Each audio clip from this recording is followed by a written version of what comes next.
अस्सलामुअलैकुम। उम्मीद करता हूँ आप सब ठीक होंगे। Here Talha Mazhar, second year MBBS student in Nishtar medical university. आप अगर मेरी वीडियो देख रहे हैं तो आप खुशकिस्मत हैं, क्योंकि जो टिप्स मैं आज आपको last 2 days for MD-CAT and during solving your MD-CAT paper on the final day, जो टिप्स मैं आपको देने वाला हूँ, अगर आप इनको यूटिलाइज़ करते हैं तो आप यकीन करें आप अपने मार्क्स को मैक्सिमम पॉइंट तक इंक्रीज़ कर सकते हैं और जो आपकी प्रिपरेशन है उसको बेस्ट वे में at the spot at the final day you can utilize your preparation very well. चलें वीडियो का आगाज़ करते हैं इस बात से कि लास्ट 2 डेज़ में आपने प्रिपरेशन कैसे करनी है। एक्चुअली इन 2 दिनों में बिफोर MD-CAT आपने 3 काम करने हैं। फर्स्ट ऑफ ऑल आपने पास्ट पेपर्स पर ग्रिप कर लें। UHS के पास्ट पेपर्स जितने भी आपके पास अवेलेबल हैं, उसके बाद PMC के जो पेपर हुए थे अगर वो आपको कहीं से मिलते हैं तो वो, और नम्स के पास पेपर अगर आपने नम्स में पहले नहीं किए तो वो भी करें। देखें, आप यकीन करें इन पास पेपर में से आपके 150 प्लस MCQs आएंगे, आप यकीन करें। या अगर सेम नहीं भी आते तो वर्डिंग थोड़ी डिफरेंट होगी लेकिन कंसेप्ट सेम ही होगा। 150 प्लस MCQs आपके सिर्फ और सिर्फ पास्ट पेपर से आएंगे। इसलिए पास्ट पेपर्स को अच्छा खासा टाइम दें और उनको अच्छी तरह करें और देखें कि वो किस तरह सवाल पूछ रहे हैं पास्ट पेपर्स में।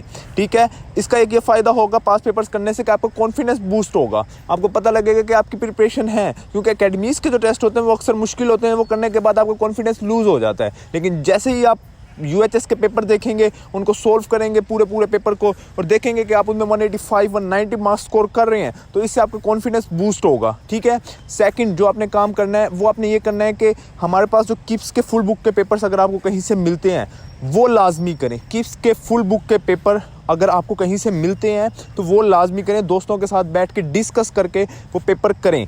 फिर अगर आपने अपनी एकेडमी में पढ़ रहे हैं तो अपनी एकेडमी के पेपर भी फुल बुक के दें और उनकी जो हमारे पास गाइडलाइंस होगी या जो उनको डिस्कस करवाया जाएगा उनकी डिस्कशन भी लाजमी सुने। और जो थर्ड काम आपने करना है वो आपने ये करना है कि जो आपने मेमोराइजेशन वाले पॉइंट्स होते हैं कि हमारे पास जैसे बायोलॉजी में बहुत ज़्यादा पॉइंट्स होते हैं कि थिक फिलामेंट्स की थिकनेस कितनी होती है, थिन फिलामेंट्स की कितनी होती है, सेल मेम्ब्रेन की कितनी होती है। इस तरह के जो पॉइंट्स हैं, जो मेमोराइजेशन वाले पॉइंट्स हैं, जो भूल जाते हैं, जो सिंपल लाइंस आती है वहाँ पे, इस तरह के पॉइंट्स को अगर आपने लिखा हुआ है अपने नोट्स में तो इस तरह के पॉइंट्स को एक बार देख लें ताकि एट द स्पॉट ये पॉइंट्स आपको याद रहें। और इसी तरह केमिस्ट्री फिजिक्स के ऐसे जो पॉइंट्स हैं उनको भी अपने माइंड में मेमोराइज कर लें ताकि वो ये पॉइंट्स आपको एट द स्पॉट याद रहें। कंसेप्चुअल चीज़ों को छोड़ दें, अब उनका कंसेप्ट आप बेहतर नहीं कर सकते ना, उनको देखें सिर्फ और सिर्फ वो वाली चीज़ें जिनको रट्टा लगाया जाता है, उन चीज़ों को बार बार फोकस करें, उन चीज़ों को अपने माइंड में बिठाएं। अब हम बात करते हैं उन पॉइंट्स के बारे में जो eight the final day at the spot आपके काम आएंगे। फर्स्ट ऑफ ऑल आपने MCAT से 15 से 20 घंटे पहले बुक्स को छोड़ देना है। जितनी तैयारी करनी थी हो गई, अब मज़ीद बुक्स पर और ख़ुद पर प्रेशर ना डालें, क्योंकि आप आखिरी 15 से 20 घंटे में तैयारी करके कुछ भी एक्स्ट्रा नहीं कर सकते। ठीक है, 15 से 20 घंटे पहले, यानी अगर कल आपका MCAT है तो आज 2 से 3 बजे, आज दोपहर 2-3 बजे तक आपने बुक्स को बंद करके रख देना अलमारी में, बुक्स बंद। उसके बाद आपने मोबाइल पर या लैपटॉप पर क्या करना है, आपने मोटिवेशनल वीडियोस निकालनी है फॉर मोटिवेशन टू अचीव गोल। आपने वो वीडियोस सुननी है, उन वीडियोस को सुनने के बाद आप बूस्टअप होंगे, आपके अंदर कॉन्फिडेंस आएगा, आपके अंदर इस चीज़ का जज्बा आएगा कि आप ये काम कर सकते हैं। ठीक है, उसके बाद आपने रिफ़्रेशमेंट करनी है, कोई फैमिली के साथ आप बाहर जाके घूम लें, बिल्कुल रिफ़्रेश होना है, कंप्लीट रिफ़्रेशमेंट करनी है, अपने जहन को जितना सुकून दे सकते हैं उतना सुकून देना है। ठीक है, उसके बाद जब आप सारा काम कर लेंगे तो 10-11 बजे आपने बेड पर चले जाना है सोने के लिए। 8-9-10 बजे ईशा की नमाज़ पढ़ के आपने सोने चले जाना है, क्योंकि आपको नींद आने में 1-2 घंटे तो लग ही जाएंगे, क्योंकि आपके जहन में यही बात चल रही होगी कल टेस्ट कैसा होगा, मेरा होगा या नहीं होगा। तो इस चीज़ों सोचते सोचते आपको 1-2 घंटे तो लग ही जाने हैं। तो आप अगर 8-9 बजे जाएंगे सोने तो 10-11 बजे तक सोएंगे तो सुबह फजर तक उठ जाएंगे। और फजर टाइम ही आपने उठना है, फजर की नमाज़ पढ़नी है, कुरान पाक पढ़ना है और कुरान पाक पढ़ के अपनी मंजिल की तरफ निकलना है। तो आपकी नींद 7 से 8 घंटे की नींद लाजमी हो। और MCAT से पहले 20 से 15 घंटे पहले आपने बुक्स को छोड़ देना है, माइंड को रिलैक्स करना है। आप यकीन करें आपका इसको मतलब ये काम करने से आपको इतना फ़ायदा होगा और आप वहाँ पे देखेंगे कि ये काम करने से अपने माइंड को रिफ़्रेश लेके जाने से आप वहाँ पे कैसे कैसे MCQs अटैम्प्ट करेंगे और कितनी फास्टली आपका माइंड वर्क करेगा और कितने अच्छे से, अगर आपकी नींद पूरी होगी तो आप कितने अच्छे मार्क्स ईजिली स्कोर कर सकेंगे और आपकी ब्रेन की एफिशिएंसी कितनी ज़्यादा इंक्रीज़ कर जाएगी। दूसरा काम जो आपने करना है वो आपने नाश्ता आपने बेहतरीन किस्म का नाश्ता करना है, बहुत ज़बरदस्त नाश्ता करना है, जितना बेहतर हो सकता है। अंडे खाने हैं, उबले हुए, आमलेट जो खा सकते हैं, बेहतरीन नाश्ता करके जाना है, ठीक है। और साथ आपने चॉकलेट्स लेके जानी है।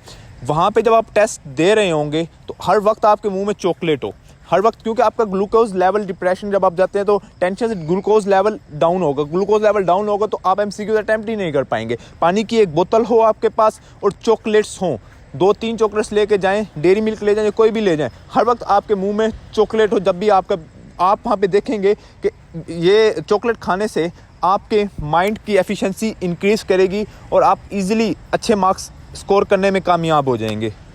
Third and most important thing is confidence and belief system. मैंने आपको पहले कहा था कि आपने मोटिवेशनल वीडियोस देखनी है, उससे आपको कॉन्फिडेंस आएगा, बिलीफ सिस्टम बनेगा। देखिए, आप यकीन रखें, 2 लाख बच्चे MCAT देते हैं तो उनमें से 10,000 बच्चे ऐसे होते हैं जो एडमिशन डिज़र्व करते हैं, लेकिन eight the final day, eight the spot, जिनका कॉन्फिडेंस बहुत ज़्यादा होता है, जो अपने नर्व्स को काबू में रखते हैं, जिनका बिलीफ सिस्टम बहुत अच्छा होता है, जिनको इस बात का यकीन होता है कि मैं डॉक्टर हूँ, मैंने इतनी तैयारी की है तो मैं डॉक्टर बनना डिज़र्व करता हूँ, अल्लाह ताला से मैंने दुआएं मांगी हैं तो ये मेरा हक है, मैंने मेहनत की है तो ये मैं कर सकता हूँ। जिनका बिलीफ सिस्टम स्ट्रॉन्ग होता है, आप यकीन करें, वही बच्चे एडमिशन सिक्योर करते हैं। 10,000 बच्चों में से बाकी बच्चे इसलिए रह जाते हैं कि वहाँ पे वो अपना बिलीफ सिस्टम, उनका कॉन्फिडेंस, इन चीज़ों की वजह से वो मार खा जाते हैं। तो आपको इस बात पे बिलीव होना चाहिए, इतना कॉन्फिडेंस होना चाहिए, इतना यकीन होना चाहिए अल्लाह ताला पे कि अगर मैंने अल्लाह ताला से दुआओं में इस मकसद के लिए दुआ मांगी है, अगर मैंने मेहनत, दिन रात मेहनत की है, अगर मैंने अपनी नींदें हराम की हैं इस मकसद के लिए, तो मैं इंशाल्लाह ये गोल अचीव करके रहूँगा। तो ये बात अपने माइंड में रख के जानी है और इस चीज़ का बिलीव आपके माइंड में होगा तो आप एडमिशन सिक्योर कर सकेंगे। अगर आपने थोड़ा सा भी कॉन्फिडेंस लूज़ किया, अगर थोड़ा सा भी वहाँ पर आप नर्व्स पर काबू ना रख सके तो आप अपनी सीट लॉस कर देंगे। अब मैं आपको बताता हूँ कि आपने पेपर को कैसे अटैम्प्ट करना है। देखें, कोशिश करना कि पेपर को एक बार में सोल्व या 1-2 बार में सोल्व करने की कोशिश ना करना। पेपर को बार बार रीड करना है। सबसे पहले आपने एक बार पेपर को पूरा रीड करना है। जो MCQs आपको कंफर्म है, जो बुक्स की लाइंस हैं, उन MCQs को आपने निशान लगाना है और उनको सोल्व करना है। उसके बाद आपने दोबारा एक और ऐसे राउंड देना है पेपरों को, उसमें वो MCQ जो आपको मज़ीद क्लियर है उनको सोल्व करना है। आपके पास टाइम मोर देन इनफ होगा तो आपने ऐसे 6-7 बार ऐसे राउंड लगा के पेपर को सोल्व करना है। देखिए, इसका ऐसा फ़ायदा होगा कि जो MCQs आप जल्दी में गलत करेंगे, जो MCQs हम कहते हैं कि हमें आता होता है, हमसे गलत हो गया, जो MCQs आप इस चक्करों में गलत करेंगे ना, वो MCQs आपके सही होंगे। देखिए, मुश्किल MCQs आप जितना मर्जी उस पर टाइम लगा लें वो गलत हो जाता है, लेकिन जब ईजी MCQs गलत होते हैं तो दुख तब होता है। तो ऐसे राउंड बार बार लगाने से आप इजी MCQs को अच्छे से कर सकेंगे। और ऐसे MCQs जो एट द बार बार आप देखते हैं कि बार बार अगर हम एक क्वेश्चन को देखते हैं ना तो उसका आंसर ऑटोमेटिकली हमारे माइंड में किसी ना किसी तरह आ जाता है। तो आप पहली बार में अगर MCQs देखेंगे तो आपको वो लगेगा मुझे नहीं आता, लेकिन दूसरी तीसरी बार में जब MCQs देखेंगे तो आप यकीन करें आपको उस MCQs का आंसर आता होगा। तो इसलिए पेपर को 3-4 बार, 1 बार राउंड या 2 बार राउंड में नहीं, 6-7 राउंड देख के पेपर को अच्छी तरह करना है और सुकून से करना है। अच्छा, सबसे पहले आपने बायो, फिर केमिस्ट्री, फिर English and in last physics, ऐसे आपने पेपर सोल्व करना है, ठीक है। सबसे पहले आपने बायो के इजी MCQs आपको लाइन से वो करते जाना है, फिर केमिस्ट्री के ऐसे करना, न्यूमेरिकल्स आपने नहीं करने, ना फिजिक्स के ना केमिस्ट्री के फर्स्ट अटेम्प्ट में नहीं करने, मतलब पहले में आप जा रहे होंगे ना पहले राउंड में, तब आपने नहीं करने, ठीक है। नेक्स्ट राउंड में आएंगे तब आपने करना है। अच्छा, अब ना जो ये UHS वाले अक्सर गेम खेलते हैं वो ये करते हैं कि अक्सर MCQs ऐसे देते हैं जिनका आंसर आपके जो हमारे पास MCQs नीचे दिए होते हैं, जो आंसर्स दिए होते हैं उनमें होता ही नहीं है, ठीक है। वो इसलिए ऐसे करते हैं कि आप बच्चा डाइवर्ट हो, बच्चा उस पर टाइम वेस्ट करे। अक्सर बच्चे एक ही MCQs खासतौर पर न्यूमेरिकल्स में वैसी प्रॉब्लम्स करते हैं, बड़ा सारा न्यूमेरिकल देते हैं, बच्चा उस पर मेहनत लगाता है, पहले 3-4 मिनट उसका आंसर निकालते तो गलत आता है, तो फिर वो और ज़्यादा बेचारा परेशान हो जाता है कि मैंने इतनी मेहनत लगे, मेरे MCQs गलत हो गया, ठीक है। और अक्सर सिंपल से MCQs को भी वो ऐसे आंसर गलत दे देते हैं, फिर बच्चा मजीद परेशान कि मेरे MCQs क्यों गलत हो रहा है, और 10-15 मिनट एक ही MCQs पे वेस्ट कर देते हैं। तो अगले 10-15 MCQs होते हैं उनका भी मसला हो जाता है और वो भी अच्छे से सोल्व नहीं कर पाता। तो मैं आपको इसलिए बार बार समझा रहा हूँ कि आपने पेपर 5-6 राउंड में करना है। सिंपल MCQs पहले करनी है, उसके बाद न्यूमेरिकल्स देखने हैं, फिर जो MCQs इस तरह के MCQs है ना उनको लास्ट में देखने हैं आपने। टाइम मोर देन इनफ है, पेपर आप अच्छे से और बेहतरीन तरीके से अटैम्प्ट कर सकते हैं। अच्छा, फॉर एग्जांपल कोई MCQs आपको नहीं आता तो उसको बेस्ट तरीका करने का एलिमिनेशन प्रोसेस है, मतलब आपने आंसर पढ़ा, आपने क्वेश्चन पढ़ा, आपको आंसर नहीं आता, आपने जो 4 MCQs दिए होंगे उनमें से MCQs को एलिमिनेट करना शुरू कर देना है, ठीक है, कि ये MCQs तो हो ही नहीं सकता, ये आंसर तो हो ही नहीं सकता, ये आंसर तो हो ही नहीं सकता, ठीक है। आप यकीन करें आप आंसर तक ईजिली पहुंच जाएंगे और MCQs आप सही भी कर लेंगे, ठीक है। अगर ऐसे फिर भी नहीं पहुंच रहे तो आपने पहले देखना है कि जो सवाल किया गया वो कौन से चैप्टर से किया गया है, वो किस चैप्टर से रिलेटेड किया गया है। फिर डायरेक्ट जो क्वेश्चंस के आंसर्स दिए होंगे उन 4 आंसर्स पे जाना है, उनको देखना है कि ये कौन से टॉपिक में, ये कौन से टॉपिक में, ये कौन से टॉपिक में है। तो जब आप बुक के अंदर जाएंगे, उस चैप्टर के अंदर जाएंगे, उस टॉपिक के अंदर जाएंगे, तो आप इजीली उस MCQs तक पहुंच सकते हैं, इजीली। और हमारे पास आखिरी और जो सबसे इंपॉर्टेंट चीज़ें हैं वो है दुआ। अच्छा, आपने सुबह आने से पहले आप कुरान पाक पढ़ के आने, लाजमी सूरत यासीन और इस तरह और 2-3 सूरतें हैं, पूछ लेना घरों से, वो पढ़ के आनी है। और पीछे बच्चों को या घर में कुरान पाक पढ़ने के लिए बच्चों को छोड़ के आना है कि पढ़ते रहना कुरान पाक और मुझ पर फूंकते रहना है, और घर वालों को साथ लेके आना है। वो बाहर बैठ के आपके लिए तस्बीहां पढ़ते रहेंगे, तस्बीहां पढ़ के आपको फूंके मारते रहेंगे। और आप यकीन करें आपको इतना फ़ायदा होगा इस चीज़ का, इतना फ़ायदा होगा, आप इतने बेहतरीन तरीके से आपको अल्लाह ताला की तरफ से ताकत आएगी। और अल्लाह ताला की तरफ से अगर आपको सपोर्ट आ जाए, अल्लाह ताला की तरफ से आपको जहन में नूर आ जाए, तो आप यकीन करें आप सबसे बेस्ट प्रिपरेशन और सबसे अच्छा MCAT वहाँ पे अटैम्प्ट कर सकते हैं। समझ आ गई आपको मेरी बात सारी?